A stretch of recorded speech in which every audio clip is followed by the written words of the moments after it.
So,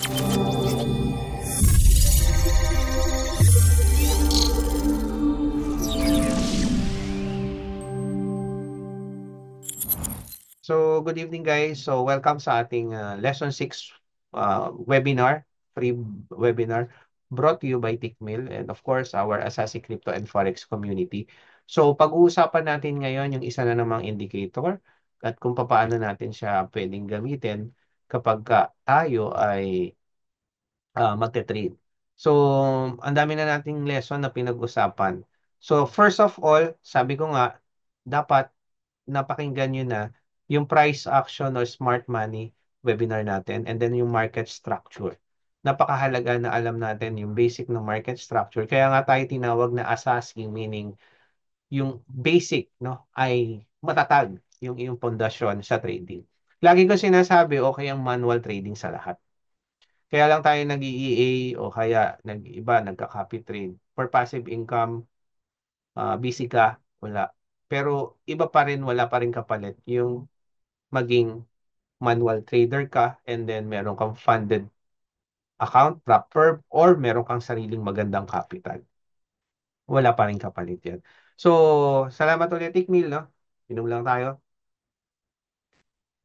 Medyo napagod, no? Napagod tayo. Marami na tayong na-discuss kanina. So, with this lesson, pag-usapan natin yung stochastic indicator. So, meron na sa inyong nag-stochastic indicator, guys? Meron na ba? May idea na kayo. So, tingnan natin kung ano ba ang stochastic indicator. So, stochastic. Dito muna tayo sa stochastic. Actually, pati yung stochastic, ganyan yung stochastic indicator. Nakikita ba? Klaro ba? Can you type 3 kung nakikita niyo yung stocks natin, stochastic? Can you type 3? Klaro ba yung ating ano? Okay, thank you Sir Mac Jasper. Okay, so ayan yung stochastic natin. So ano nga ba ang stochastic ano pagka sinabi natin guys na stochastic. So ang stochastic kasi kung papansinin niyo, ito yung momentum oscillator din natin. Okay, i-ano ko na lang magkaroon tayo dito ng para may mababasa kayo. Ayan. Pero hindi na natin anuhin yung formula. So, momentum oscillator siya para ma-identify din natin. Parang RSI din kung overbought ba o oversold ang market. Tapos, tinitingnan natin yung closing price. So, may mga key element yan na hindi na natin didiscuss. Sasakit lang ang mga ulo mo. So, mamaya may papakita ako sa inyo no para ma-identify natin yung mga pwedeng gawin. No? Tanggalin na natin to. Gusto ko pasimplihin natin yung ating yung ating pag-uusapan ngayon. So, meron tayong ito. Kita niyo ba yung picture? Ito yung stochastic natin, okay? So, meron tayong oversold pagka tumama na dito sa pinakailalim and then overbought din tayo. Okay, isa yan sa mga tinitingnan and then yung cross level ng overbought and oversold. Maraming gumagamit din ng combination ng stochastic instead tsaka RSI, yung dalawa. O kaya stochastic, walang RSI dahil pareha silang momentum. Actually, MACD is momentum din. So magsasama sila ng hindi momentum. Pwede rin yun. Or pwede mo yung i-combine sa smart money concept. Now, uh, yung divergence meron din dyan. So tandaan nyo, anong ibig sabihin ng divergence? Pag sinabi nating divergence, magkasalungat. Okay, magkaiba. Kung pababa yung isa, okay, katulad nito, pababa yung price action, okay, dito naman pataas. Kuha ba yun? Okay. Kung kanina, yung oversold level dapat magiging pataas. Tapos, yung price action natin dapat pababa. Okay? Yung price action niya. Ito actually, magiging divergence din tong picture dito. Kasi ito, kung titignan mo, pataas, ito, pababa. Kuha? So, yun yung magkasalungat. So, sa stochastic, ginagamit din yan. Tapos, meron din tayong bullish divergence, saka bearish divergence. Ito namang isa, yung bearish divergence. Okay. So, nakakasunod, ganyan lang siya. Actually, ako personal ba akong gumagamit ng stochastic? Mas prefer ko RSI. Pero yung iba kasi, mas natutuwa sa stochastic gamitin yung dalawang linya tsaka yung crossover kasi wala namang crossover si ano si RSI eh. Meron siya cross doon sa 70 tsaka sa 80. Pagka nag-cross dito sa linya na to, si RSI, si stochastic wala. Ang similar niya si MACD. Pero mas prefer ko kung momentum ako is ano ako, MACD pa rin ako. Okay? Kung sa momentum naman. Okay? So, next pa, meron pa tayo yan. Yan, yung iba, katulad yan, ito kung makikita nyo, yung moving average, let's say ito yung moving average 100, na-discuss na natin yan. And then, nag-cross siya dito sa pinakataas, no? Sa oversold, bumagsak na siya. Kino-consider nila yan na signal na reversal of trend na. Na-break si moving average, kung mapapansin nyo dito. Okay? Nag-break siya dito, bumaba na. Okay. Pagdating din dito, bumagsak na siya. From overbought, dito overbought din siya. Okay. Makikita natin yan. Kuha? So, isa yan example ng stochastic. Pero ano yan marami ring may gusto sa stochastic. So, nakita na nila yung overbought dito sa area na to. Lastly, pwede kang gumawa ng trend line, then gagawa ka rin ng trend line kay stochastic, parang yung ginawa natin kay RSI nung mga ganon. And then, magagamit mo siya. Okay? Nakasunod ba tayo dyan? Okay, so yan yung paggamit ng stochastic. So magkakaroon tayo ngayon ng actual. Okay. Pwede nating kuhanin kay gold ang stochastic. So mapapansin nyo dito, yan, yung picture natin, nasaan ba? Gusto ko kasing pakita sa inyo yung sample. Nakakasunod. Okay. So halimbawa, nakita nyo ito dito. Kuha tayo ng arrow. Dito na lang ng malaking arrow. Pataas. And then dito, pababa. Ano nangyari? Tumaas si gold. Dito siya sa oversold area. Marami nang nagbenta. Ito, hindi ko masabi kung pababa ito. Pero 8 hours pala tayo. Kuha tayo sa masyadong malaki. Ayun, no, mas malinaw. Ito, consider din siya, no? Medyo pababa. And then, pataas. Divergence din yan. Okay? Ito, horizontal type siya eh. Parang horizontal lang siya. Pero kapansin-pansin guys, ano mga kapansin-pansin? Medyo bumaba siya ng kaunti. Tung overbought level na to, no? Makikita nyo, hindi porket unang angat lang niya, yun na yun. Normally, ito kasi false alarm eh, yung pagbagsak niya. Ito, normally yan, nakita nyo yun dito. Marami siya, ito false alarm. Pero kung mag-stop loss ka dito, hindi siya bumagsak ng husto. Kaya ngayon, ang sinasabi ng ilan, once na gumamit ka ng stochastic indicator, maganda, samahan mo ng iba pang indicator o kaya, yun nga, yung mga trend line natin. Halimbawa, ito, bibigyan ko kayo ng example. Gawan ko rin siya ng trend line. Nakita niyo yung binagsakan niya yan.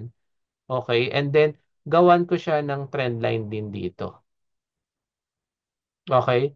Ngayon, saan ka papasok? Dito ako papasok sa cross na ito o kaya sa trend line na break mo. Income ka ba? Yes, bagsak yan. Ngayon, saan ka pwedeng unang mag-TP? Sa recent law. Ito yung recent law natin. O, ngayon, saan yung next na TP mo sa susunod na recent law? Ito, which kuha. Ngayon, smart money concept, alam mo ang downtrend na tayo ngayon. So, dito, yung order block, nag-bounce siya, isa. Or FBG, dito, nag-bounce siya sa FBG na to. Or kahit dito, bounce din siya sa FBG na to. With order block pa. Okay? So, marami ang combination na pwede kang magawa. So, gusto ko lang pakita sa inyo na malaking tulong, at least meron ka talagang isang indicator ng smart money concept or price action strategy. Okay? Sir Harold, usap tayo later on. At least, thank you, Maten ka. Pero, ito, pandagdag, ano na lang to. Pandagdag lesson na lang sa iyo to. Pero meron kang mga personal lesson na aasikasuhin. Yun, mas maganda mag-focus ka doon. Now, ngayon, meron din tayong tinatawag guys na stochastic RSI. Combination siya. Yan, parang mas hindi siya noisy pero similar lang din siya ng stochastic lang. Ngayon, may pagkakaiba ba talaga siya, coach? Sa totoo, yes, dahil a combination siya ng stochastic, technically, no, may pagkakaiba siya. Pero kung titingnan mo, yung purpose niya halos similar lang. Ngayon, tingnan natin Pakita ko lang sa inyo tong note na ipapakita ko. Pagkakaiba ng stochastic tsaka nito. Okay, yung purpose niya, ang stochastic, identify overbought, parehas lang siya, nag-identify. Ngayon, yung purpose naman ng stochastic RSI, kung makikita nyo, ito, ano lang natin, ayan. Yan, more na nakakapag-detect ka ng trading opportunity kasi hindi siya kasing noisy ng stochastic lang. Pansinin nyo dito, ito hindi siya noisy. Oops, nagsama. Hindi siya masyadong noisy. Ito, makikita mo. Yan. Ito, ang dami niyang kurba, which, kung nag-a-analyze ka, medyo mahihirapan ka. Noisy para sa akin yan sa 4 hours. Pero ang stochastic RSI, mas, ano siya, mas sensitive siya. Okay? Volatility and high active market, mas okay si stochastic RSI. Si stochastic sa range-bound lang market, mas work siya. Kaya, for me, personally, kung gagamit ka, mas gusto ko rin si stochastic RSI. Mas simple siya. Okay? Mas hindi siya noisy. Pero both, it's manageable kung gagamitan mo siya ng additional information sa inyo. So, ganyan lang kasimple yung ating stochastic. Now, it's time para magtanong ano ba yung mga pwede mong gawin dito sa ating stochastic. Any question, guys? Kung malinaw sa inyo ang stochastic, yan. Pwede nyo siyang i-combine saan? RSI, MACD, yan ang mga pwede nyo gawin. Okay? Kung klaro sa inyo to, kung klaro na sa inyo, just type 7. Kung may tanong kayo, itanong nyo na habang may panahon pa. Okay? So, yan lang yung stochastic natin. Guys, marami pa kayong pwedeng matutunan. Pwede nyo matutunan yung mga nakaraan nating lesson. MACD, indicators, smart money concept, and ICT. So, ngayon, halos yung major indicator na di-discuss na natin. Try pa natin sa mga susunod and then siguro yung Fibonacci kung paano gagamitin, maraming nag-aabang doon. Pag-uusapan din natin yun. Okay? So, can you type 7 kung naging klaro naman sa inyo yung ating lesson for today? Okay? Isa pa lang. Thank you, Sir Mark. Sir John. Oy, welcome, Sir John. Nandito ka pala. Sino pa? So, kung may tanong kayo, i-PM nyo lang ako o itanong nyo na ngayon para masagot natin, malaman din ng lahat. Kung wala naman, so again, thank you again for watching sa ating free webinar by Tickmill. So, pag-usapan pa natin yan para makita nyo. Then siguro mag-ano na rin tayo, magbibigay na rin tayo ng mga update no sa isa nating ano. So, yun.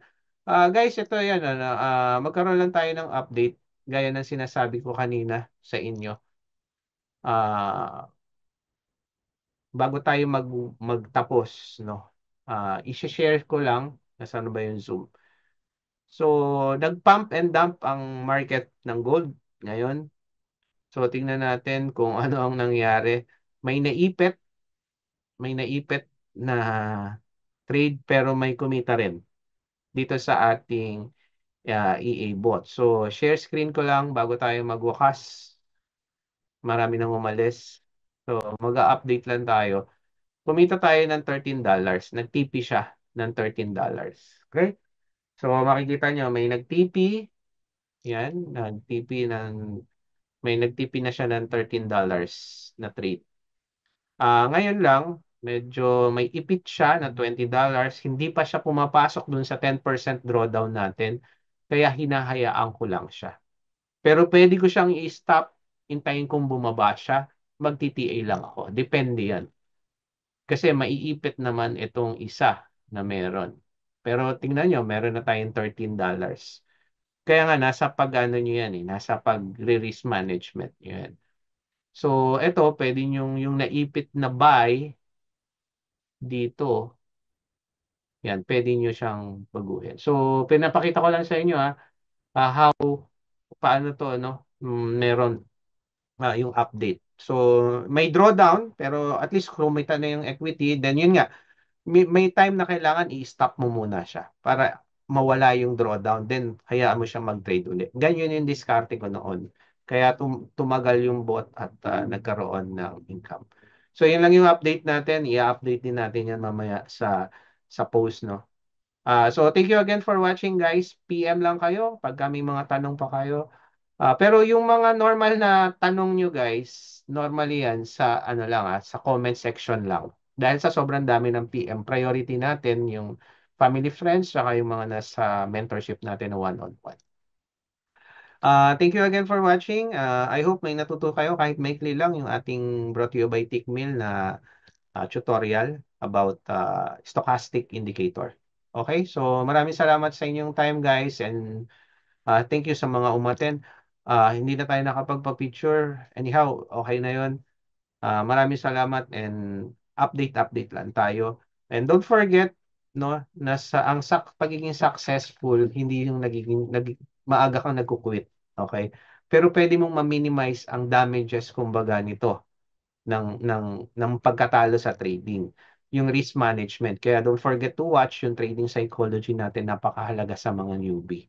Okay? Pero kailangan mo pwede ka magsasucceed kung tuloy-tuloy lang yung knowledge mo and then risk management talaga. Thank you again for watching. Update lang tayo guys. Maraming salamat. See you soon.